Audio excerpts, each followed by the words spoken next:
Section 1. You will hear a conversation between Cindy and Bob.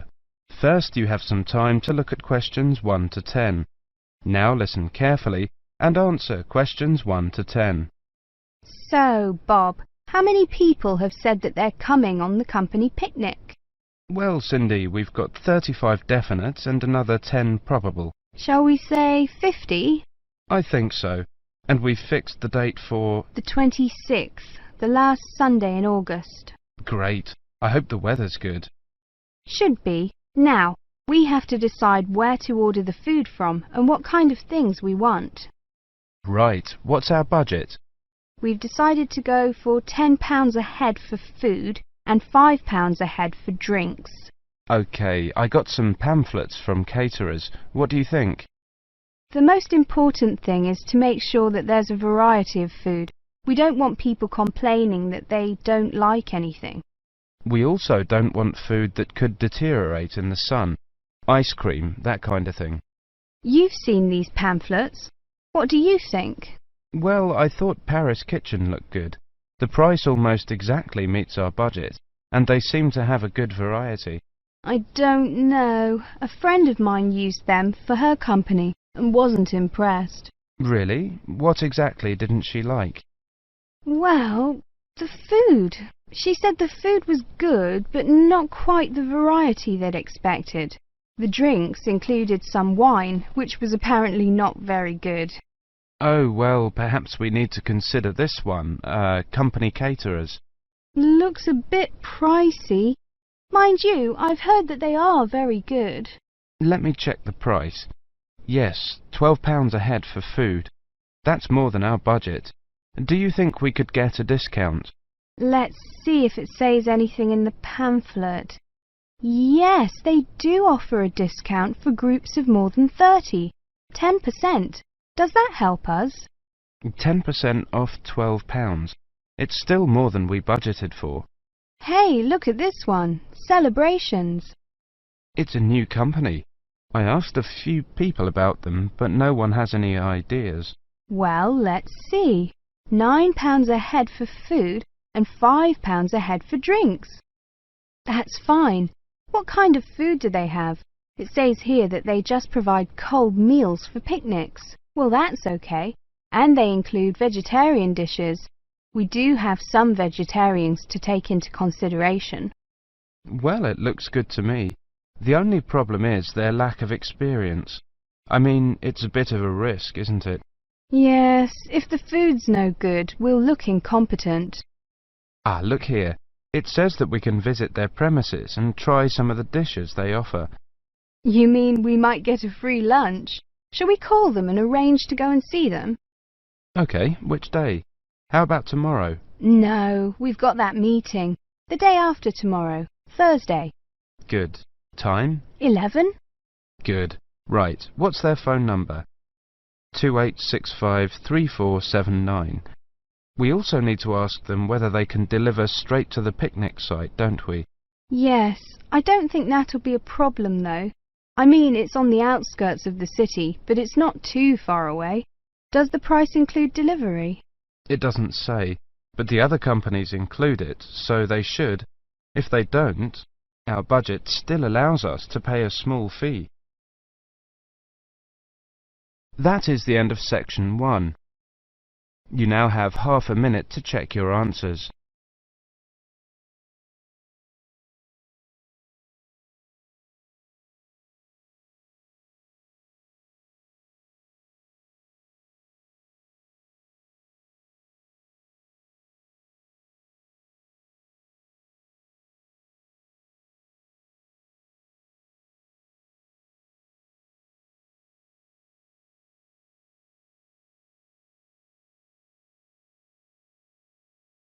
Now turn to section 2.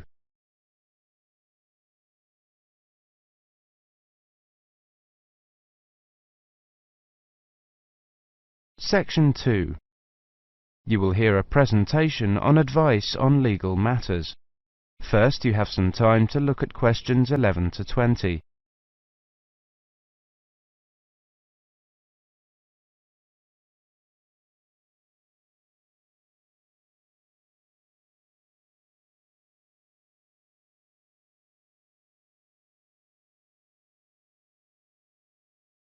Now listen carefully and answer questions 11 to 20. Good afternoon, everybody. My name is Sally Miller, and I'm here to offer you some advice on legal matters whilst you are studying at this university. Happily, most international students complete their courses without running into any serious legal problems. But if you do find yourself involved in a legal dispute of any kind, ask for help. There are two options. First, contact the students' union or welfare officer. Even if they cannot help you directly, they should be able to advise you where to go for help. The second possibility is to contact the Citizens Advice Bureau in your area. You can find them in the local telephone directory. They will be able to recommend a solicitor if you need one, and tell you if there is a local law centre providing free legal advice. They will also be able to tell you whether you can claim legal aid to help pay for any court and legal fees. Let me give you some basic information about the police. The police have the power to stop and search anyone who appears to be behaving in a suspicious manner. If you are arrested for any reason, even if you know it to be a wrong reason, remember a few very important things. 1. Don't be aggressive. 2. Do not try to bribe the police officer. 3. If you are arrested by plainclothes police officers, ask to see some form of identification. 4. Give your true name and address if the officer asks you to. Lying to the police is a criminal offence. 5. Do not sign any statement until you have received advice from a solicitor. There is always a solicitor on duty at every police station. 6. You will be entitled to make one telephone call. If you use this call to telephone a friend, urge your friend to contact someone from your university or from the Students' Union and get advice about what you should do next. If you find yourself in trouble with the police, it is very important to get professional advice. Contact any of the following: your university welfare officer, the Students' Union at your university, your local Citizens Advice Bureau, a local law centre. If you are found guilty of an offence, it could seriously damage your position as an international student, so be sure to ask for help as early in the process as possible. Remember, obey the local laws. The laws here may not be quite the same as in your own country. Here are a few examples of actions that are illegal here. It is against the law to possess offensive weapons. For example, knives, guns, chemical sprays used for personal defense. Even women are not allowed to carry sprays or other deterrents to protect themselves against possible assault, except for rape alarms. Possess or supply hard or soft drugs. Disturb the peace. This is called disorderly conduct. This means that you can be arrested for being too noisy or rowdy. A few words about drinking. In this country, it is perfectly acceptable for adults to drink alcohol in moderate amounts. For many people, drinking is an established part of their social life. Going out for a drink is how they relax or spend time with friends. If you go to a party or visit people at home in the evening, your host will probably offer you a drink. Often, a lot of university social life can revolve around drinking, especially for undergraduates. Do not be surprised if people arrange to meet in a bar, or if events are held in a pub. But you are not obliged to drink alcohol if you do not want to, even if you are in a pub or at a party where everyone else is drinking. You can always ask for a non-alcoholic drink instead. And if you feel uncomfortable going to places that serve alcohol, explain this to your friends. There are lots of other places where you can meet. If you do choose to drink, remember that you should never drive a motor vehicle after drinking alcohol. It is dangerous, and the police can impose serious penalties on you. Also, remember that being drunk in public is not acceptable either, and the police can arrest you for it. Drugs and alcohol can cause serious problems. Let me repeat that in this country it is illegal to use drugs, except under medical supervision. But if you do use illegal drugs and you develop a problem, there are organisations you can contact. Contact your students' union or your student counsellor. Anyone over 18 years old can legally buy and consume alcoholic drinks in this country.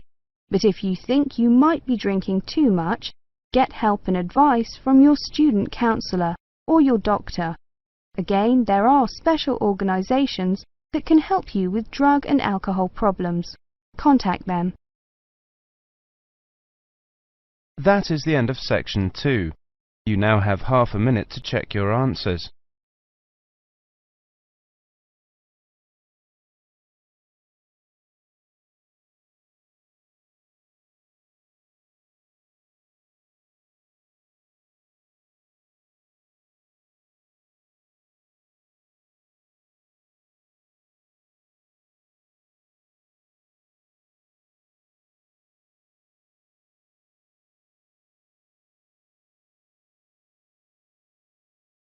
Now turn to section 3. Section 3. You will hear a conversation between Carlos, Melissa, David and Simona. First, you have some time to look at questions 21 to 30.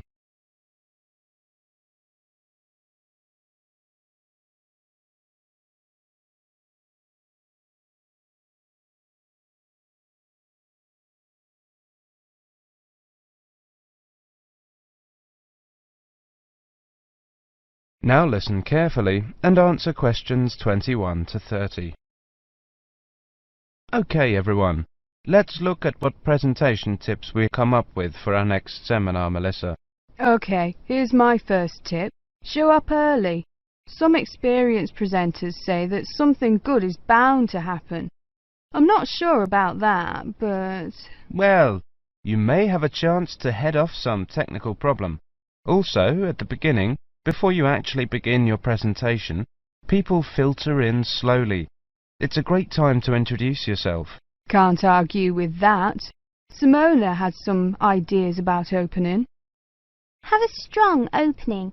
I picked up a few ideas for structuring your opening. First, never apologise. If you're worried the presentation won't go well, keep it to yourself and give it your best shot. Besides, people are usually too preoccupied with their own problems to notice yours. I like that. Open by addressing the following 3 questions. What's the problem? Who cares? What's your solution? Excellent suggestion. David, you've gone quiet. Well, my next suggestion is PGP. That means that with every subtopic, you should move from the particular to the general and back to the particular. Even though the purpose of a subtopic is to convey the general information, bracing it with particulars is a good way to draw attention and promote retention. I've got another one. This might not be a tip so much as a law. Give everyone at least one piece of paper. A piece of paper is a record from your presentation. People can use that to help recall the details of the presentation, or better yet, to tell others about it. The next tip I have is know your audience. This is, of course, a general piece of advice for public speaking. See if you can find out what styles of information a presentation they are most familiar and comfortable with. Adapting your presentation to those styles will leave fewer barriers to the direct communication of your material. I like that idea. We mentioned possible technical problems before. My next point is that maybe speakers should rethink the overhead projector. Is one really necessary? I think that often is, but I agree with your basic point, Simona. Don't use one just because it's there. Maybe a good tip is to consider carefully what you're putting on your slides. Yes, David, that's a very good point to make. Slide content is, well, you don't want too much, too little. Carlos? Good point, both of you. Another point I have is to respect the audience. Don't condescend by dumbing down your lecture. Show them respect by saying what you believe and what you know to be the whole story. I also have a point about humour. I think that humour is generally good, but be careful with it. Humour in a presentation works best when it actually drives the presentation forward. If you find you're using canned jokes that don't depend on the context of the presentation, eliminate them. David? Maybe, Melissa, but always be very careful about jokes that put down a class of people. If you're going to alienate your audience, do it on the merits of your content. Also, avoid masculine or even feminine pronouns as universals. It can be a nuisance to half the audience. As universals, use the plural they. The Oxford English Dictionary has allowed they as a gender-neutral singular pronoun for years. Thanks, Simona. Thinking towards the end. Take care with the questions. Many people judge the quality of your talk not by the 20 minutes of presentation, but on the 30 seconds you spend answering the question. Be sure to allow long pauses for questions. 10 seconds may seem like a long pause when you're at the front of the room, but it flows naturally from the audience's point of view. Let people know you believe your material. Speak with conviction. Believing your subject matter is one of the best ways to speak more effectively. Finish early, and something good is almost bound to happen. If nothing else happens, people will be able to leave early, and suddenly they'll have an extra couple of minutes to do things they didn't think they'd get to. People will really like you if you do that. I think we have missed the key point. Practice. Practice over and over and over. If you can, record your presentation. Play it back and watch yourself. You'll discover 1,000 horrible things you never knew about yourself. Now watch it again without the sound. Why are your hands flying around like that? Now listen to it with the picture. Get rid of those ums. Now watch it at twice the normal speed. This emphasizes low-frequency cycles in your gestures. David, those were excellent points. I have one more, something quite simple, but often overlooked. I read that the two most dehydrating things you can do in a modern civilization are live presentations and air travel. I don't know if it's really true, but the message is that the way to stay sharp is to drink lots of water. Take care of your body, especially your voice. If possible, avoid alcohol too. So, we've got to organise these points now. That is the end of section 3. You now have half a minute to check your answers.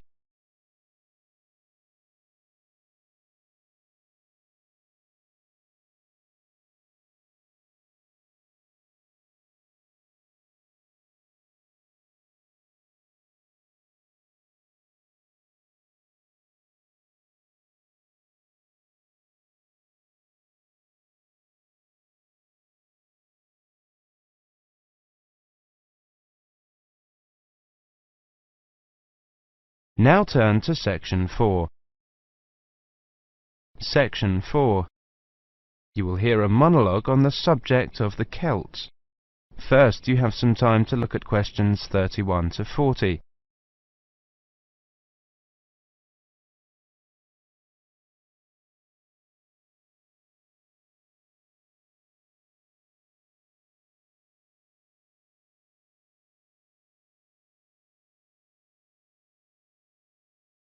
Now listen carefully and answer questions 31 to 40. Welcome to this introductory lecture on the Celts. Who were the Celts? The Celts were an Indo-European group, that is, related linguistically to the Greeks, the Germanic peoples, certain Italic groups and peoples of the Indian subcontinent. They arose in Central Europe at the beginning of the first millennium BC, and were an iron-using and horse-rearing peoples.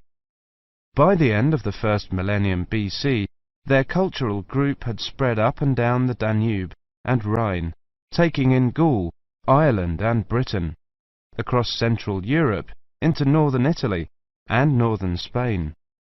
Their roaming across Europe led some of the Celtic tribes to sack Rome in 390 BC, creating a fear of the northern barbarians that was to haunt Romans for hundreds of years to come. The Celts are defined archaeologically by the type sites of Hallstatt and Latene, the former being taken to relate to an earlier phase of cultural development. Hallstatt, an ancient salt mining area, was excavated from 1876 onwards by the Viennese Academy of Sciences, and provided the first classification of the prehistoric Celts.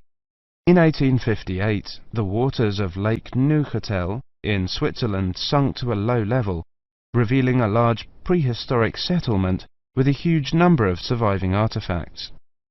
The nearby town of Latene gave its name to the second phase of Celtic cultural development. However, please note that these phases overlap through time and are defined according to geographical area. Let's look at each of these, taking the Hallstatt first. Hallstatt culture is characterized in 4 stages. A and B were during the Late Bronze Age, from about 1200 to 700 BC. C was in the Early Iron Age, from about 700 to 600 BC. D was from about 600 to 475 BC. The Hallstatt culture spanned Central Europe, with its centre in the area around Hallstatt in central Austria. There were 2 distinct cultural zones, the eastern and the western. At the start of the period, long-distance trade was already well established in copper and tin, the basic requirements for manufacture of bronze. From about 700 BC, trade in iron also became established. The Hallstatt area also already controlled the trade in salt, crucial when there were few other means to preserve food. Control of these 2 crucial trade goods, iron and salt, provided the basis for the accumulation of wealth and influence. From 800 BC, some burials of rich people can be identified in Central Europe, with grave goods such as wheeled wagons and iron swords. Hallstatt C saw the construction of fortified hilltop settlements to the north of the Alps. These had burial mounds holding very high-quality goods, such as vehicles and expensive imported treasures. By the time of the Hallstatt D period, these increasingly extravagant burial mounds were clustered around a few major hill forts to the southwest of the region.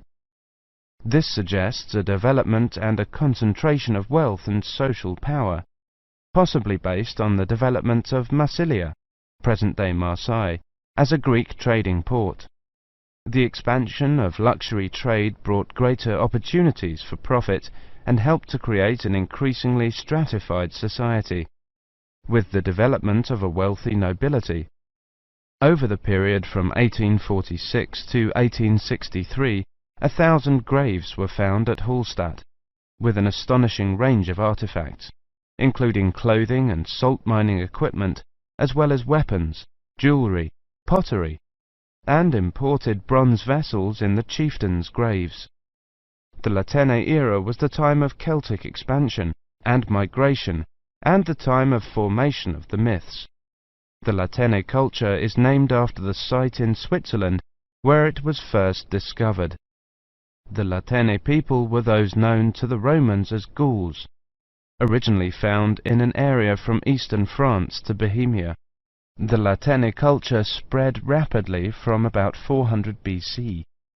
The Latene Celts settled in Spain in 450 BC, in northern Italy in 400 BC, invaded Rome in 390 BC, invaded Greece in 279 BC, invaded Galatia in modern Turkey in 270 BC.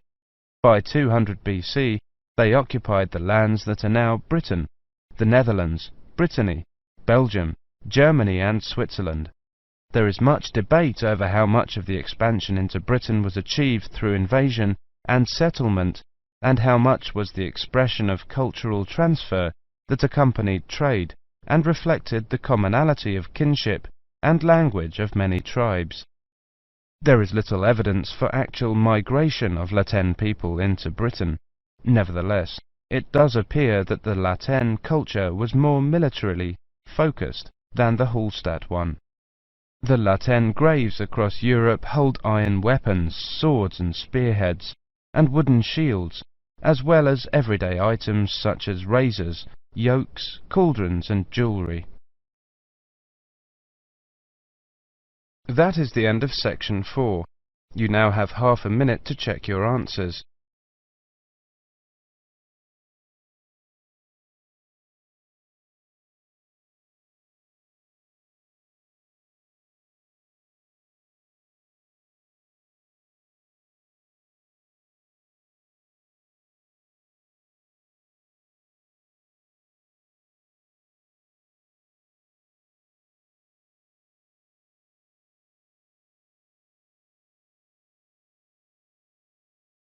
That is the end of the listening test. In the IELTS test,